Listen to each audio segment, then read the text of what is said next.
Hello everybody, દરેકને શુભેચ્છા. નમસ્કાર. આજે જિલ્લા શિક્ષણાધિકારી કચેરી તાપી દ્વારા આયોજિત પરિણામ સુધારણા કાર્યક્રમ 2025-26 અંતર્ગત હું ગામિત રવિન્દ્ર, સરકારી માધ્યમિક શાળા ચીમેર, આપણે અંગ્રેજી વિષયમાં ધોરણ 10ના અંગ્રેજી વિષય સેકન્ડ લેંગ્વેજ છે એમાં આપણે પરીક્ષામાં પાસ થવું તો સરળ છે, પણ સૌથી વધારે માર્ક્સ કઈ રીતે કવર કરીએ, વધારેમાં વધારે માર્ક્સ કઈ રીતે મેળવી શકીશું તેના વિશે આપણે થોડીક ચર્ચા કરીશું. તો આ વિડીયો પૂરો થાય ત્યાં સુધી મારી સાથે બન્યા રહેજો. સેક્શન આપણે ઇંગ્લિશના પેપરમાં 5 સેક્શન છે. Section A, B, C, D અને E.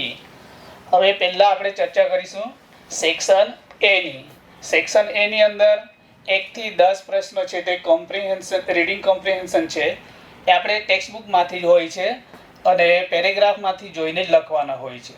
આપણે એ જે પ્રશ્નો એટેન્ડ કરતા હોઈએ ત્યારે આપણે સૌથી પહેલાં તો પ્રશ્નો ધ્યાનથી વાંચવા, પેરેગ્રાફ વાંચવા અને પ્રશ્ન લખતી વખતે આપણે પેટર્ન, સેન્ટેન્સ પેટર્ન જે છે, વાક્ય રચના છે એને આપણે જાળવી રાખીશું.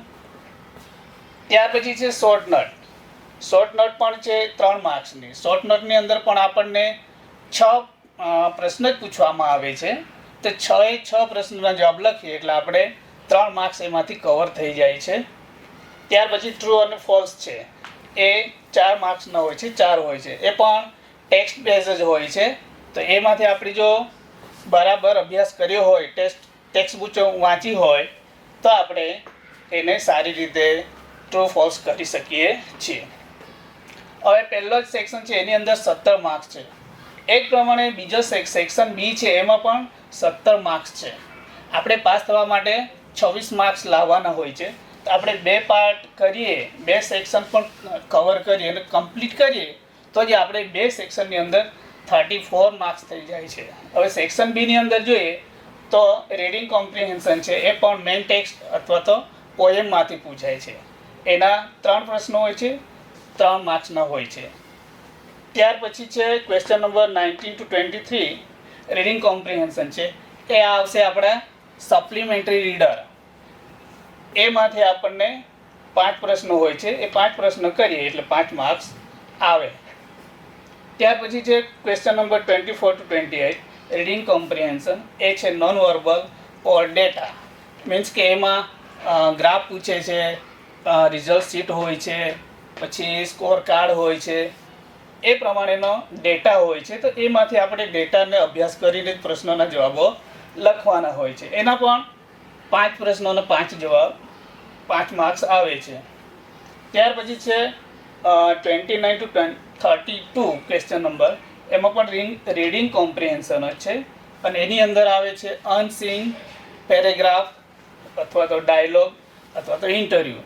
ઇન્ટરવ્યૂ જો પૂછાયું હોય તો આપણે કેરેક્ટર્સને ખાસ ધ્યાનમાં રાખવાના હોય છે. પ્રશ્નો ઘણી વખત શું હોય છે, પહેલા પ્રશ્નનો જવાબ લાસ્ટમાં આપેલો હોય છે અને છેલ્લા પ્રશ્નના જવાબ શરૂઆતમાં પણ આપેલા હોય છે. તો ઘણી વખત વિદ્યાર્થીઓ કેવું મનમાં રાખતા હોય કે પહેલા પ્રશ્નનો જવાબ પહેલી લીટીમાં જ હોય, એવું પણ વિચારીને પહેલેથી જ કોપી કરતા જતા હોય છે. તો એ પ્રશ્ન ખાસ જોવો પડે અને ડેટા ધ્યાનપૂર્વક વાંચવો પડે. સેક્શન C છે આઈડેન્ટિફાઈ ધ ફંક્શન. આ આખો જે સેક્શન છે એ આપણે ફંક્શનમાં આધારિત છે. તો એની અંદર આપણે પહેલો આવે છે મેચ કોલમ. કોલમ મેચ કરવાના હોય છે. તો એ મેચ કોલમની અંદર આપણે જો ફંક્શન કરવાના હોય તો એના ક્લ્યુ વર્ડ્સ, જે ક્લ્યુ વર્ડ્સ આવે છે બધા જ આપણે બરાબર તૈયાર કર્યા હોય તો આપણે ફંક્શનને સારી રીતે મેચ કરી શકીએ છીએ. ત્યાર પછી છે કમ્પ્લીટ ધ ડાયલોગ. ડાયલોગની અંદર પણ ફંક્શન જ આવે છે, એમાં પણ ક્લ્યુ વર્ડ્સને ધ્યાનમાં રાખીને કરીશું તો આપણે 3 માર્ક્સ કવર કરી શકીએ. ત્યાર પછી છે કમ્પ્લીટ ધ સેન્ટેન્સ. સેન્ટેન્સ પણ એમાં પણ ફંક્શનનો જ ઉપયોગ કરવામાં આવેલો છે. તો એ સેન્ટેન્સ કૌંસની અંદર આપેલા હોય છે, ફંક્શન આધારિત જ આપણે કમ્પ્લીટ કરવાના હોય છે. ક્લ્યુ વર્ડ્સને ધ્યાનમાં રાખીશું તો કમ્પ્લીટ કરી દઈશું.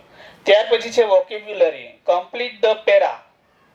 પેરા મીન્સ પેરેગ્રાફ પૂછાયેલો હોય છે અને કૌંસમાં 3 વિકલ્પ આપેલા હોય છે. એમાં યોગ્ય વિકલ્પ મૂકીશું તો ખાલી જગ્યા કમ્પ્લીટ થઈ જશે. ખાલી જગ્યા લખતી વખતે આખો પેરેગ્રાફ લખવાનો વિદ્યાર્થી મિત્રો. માત્ર ઘણા વિદ્યાર્થીઓ શું કરે, વિકલ્પ જ લખી દેતા હોય છે અને આખો પેરેગ્રાફ લખતા નથી, તો એમાં પણ માર્ક્સ કપાય છે. ત્યાર પછી છે ફાઇન્ડિંગ ધ નિયરેસ્ટ મિનિંગ. એ પણ મેઇન ટેક્સ્ટ અને સપ્લિમેન્ટરી રીડરમાંથી જે નિયરેસ્ટ મિનિંગ પૂછાયેલા હોય છે એનો જે આપણે અભ્યાસ કર્યો હોય તો આપણે સારી રીતે લખી શકીએ. ત્યાર પછી છે સેક્શન ડી. એની અંદર ઇનડાયરેક્ટ સ્પીચ પહેલું છે. એની અંદર પહેલા જાતે લખવાના હોતા હતા, અત્યારે આપણને ઓપ્શનલ આપે છે. કૌંસમાં આપેલું હોય છે 3 વિકલ્પો હોય છે, એમાંથી રિપોર્ટિંગ વર્બ અને ટેન્સ અને પ્રોનાઉન જો આપણે ધ્યાનમાં રાખ્યા હોય તો સારી રીતે આપણે એને કવર કરી શકીએ. ત્યાર પછી છે કંજક્શન. 3 કંજક્શન આપેલા હોય છે, દાખલા તરીકે એન્ડ, ઓર, બટ, ઓલ્ધો, અધરવાઇઝ. તો એમાંથી વાક્યનો બરાબર અભ્યાસ કર્યો હોય તો કયો કંજક્શન યોગ્ય ઉપયોગમાં આવશે તે મૂકીને આપણે જવાબ લખીશું. આમાં પણ વિદ્યાર્થી એવું જ કરે છે, જવાબની અંદર માત્ર કંજક્શન લખી દે છે, પૂરા વાક્ય લખતા નથી. ત્યાર પછી છે ક્વેશ્ચન નંબર 50 એડિટિંગ. એમાં પણ 3 ખાલી જગ્યાઓ પૂછાય છે. એમાં પણ વિકલ્પ આપેલા હોય છે, તો યોગ્ય વિકલ્પ પસંદ કરી ખાલી જગ્યા પૂરવાની હોય છે. ત્યાર પછી ડુ એઝ ડાયરેક્ટેડ. એની અંદર જેન્ડર, નંબર, ટેન્સ અને વોઇસ એમાંથી કોઈ પણ 2 પૂછેલા હોય છે. કોઈ પણ 2 પૂછાયેલા હોય એને પણ આપણે જાતે લખવાનું હોય છે. ક્લુ આપેલું હોય છે સ્ટાર્ટ લાઈક ધીસ, એ રીતે એના પરથી ખબર પડશે કે આપણે શું કરવાનું છે. એ 4 માર્ક્સનો હોય છે, 2 માર્કનું 2 પૂછાય એટલે. ત્યાર પછી છે સિલેક્ટ ધ ક્વેશ્ચન. પ્રશ્ન સિલેક્ટ કરવાનો છે, તો એ પણ આપણે પ્રશ્ન 4 વિકલ્પો હોય છે એમાંથી સિલેક્ટ કરવાનો હોય છે. સેક્શન ઈ એમાં પેરેગ્રાફ રાઇટિંગ 6 માર્કનો છે, એટલે આપણે 6 વાક્ય તો 6 પ્રશ્ન તરીકે પૂછેલા હોય તો મુદ્દા આપેલા હોય તો 6 જો વાક્ય લખીશું તો 6 માર્ક્સ કવર થાય. ઈમેલ રાઇટિંગ અથવા તો રિપોર્ટ રાઇટિંગ. ઈમેલ રાઇટિંગની અંદર આપણે જોઈશું તો ફ્રોમ, ટુ, ડેટ, સબ્જેક્ટ અને સેલ્યુટેશન લખીશું. એનું જે માર્ક્સનું માળખું છે તો એ 2 માર્ક્સ મળશે. ત્યાર પછી બોડી ઓફ ધ મેલ લખીશું, મેઇન પાર્ટ ઈમેલનો લખીશું તો 2 માર્ક્સ એમાં મળે છે. અને છેલ્લું છે કોમ્પ્લિમેન્ટરી ક્લોઝ, એનો 1 માર્ક્સ મળે છે. તો આમાં પણ આપણે ધારીએ તો માર્ક્સ કવર કરી શકીએ છીએ. એક પ્રમાણે એના રિપોર્ટ રાઇટિંગ, તો એમાં પણ પાર્ટ પ્રમાણે એનો જે પાર્ટ છે એ પ્રમાણે સ્ટ્રક્ચર પ્રમાણે એના માર્ક્સ મળવા લાયક છે. અને છેલ્લું છે પિક્ચર ડિસ્ક્રિપ્શન, એ 5 માર્ક્સનું છે. એને અંદર આપણે 10 વાક્ય લખવાના હોય છે. 10 વાક્ય લખીએ તો આપણને 5 માર્ક્સ મળવા પાત્ર છે. હવે વિદ્યાર્થી મિત્રો, આમાં સૌથી સરળ એવું લાગે કે પાસ થવું સહેલું છે, કારણ કે મોટે ભાગનું પેપર ઓપ્શનલ હોય છે. તો જેમ બને તેમ વાલા વિદ્યાર્થી મિત્રો, પાસ થવું જ નહીં પણ સૌથી વધારે માર્ક્સ કઈ રીતે કરવું, કઈ રીતે મેળવીશું એ માટે પ્રયત્ન કરજો. સૌને શુભેચ્છા. આભાર. નમસ્કાર.